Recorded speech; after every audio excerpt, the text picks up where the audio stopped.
For today's video guys, itatry na natin tong Yagwan Brown Dew Shampoo. So, pangkulay ko ng buhok na isa-shampoo mo lang daw. Tapos, ibababad mo ng mga ilang minuto. So, may instructions naman siya sa likod. Itatry natin siya ngayon sa hair ng aking Mudra Bells. So, ayan siya. Ito yung hair. Hindi pa masyadong white. Pero, may white na, no?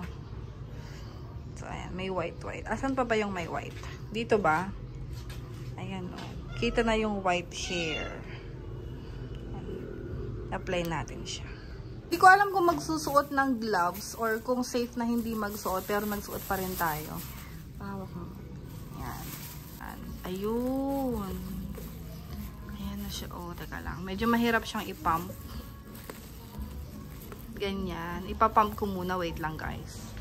So, ayan. 5 pumps muna yung ginawa ko. So, ito siya.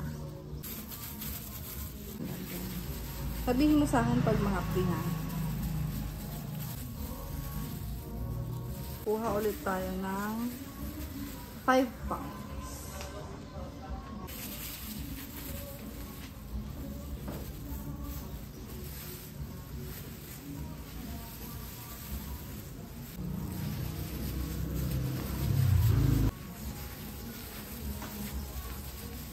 Dito ba guys?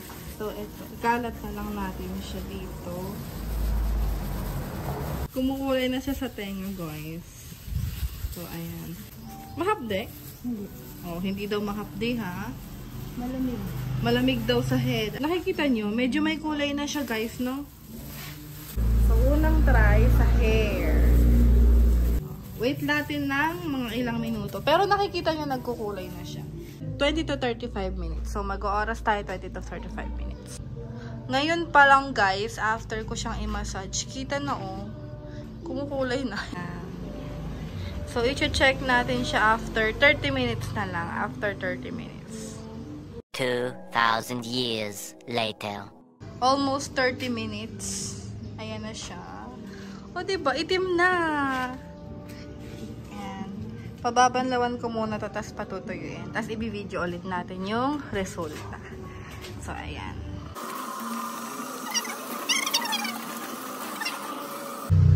So, eto na siya nung nabanlawan, pero basa pa. Hintayin nating matuyo. Brown ba? Oh, guys. So, ayan siya. Hindi na siya ganun kanina sa white. Siguro mas maganda, ibabad siya ng mas matagal konti. Pero, di ba kanina, white na siya. Oh, di ba? Maganda yung kulay niya kaysa sa black na black. Hindi na siya yung puro white. Kanina, puro white yung ilalim. So, effective yung item, guys. Ganda.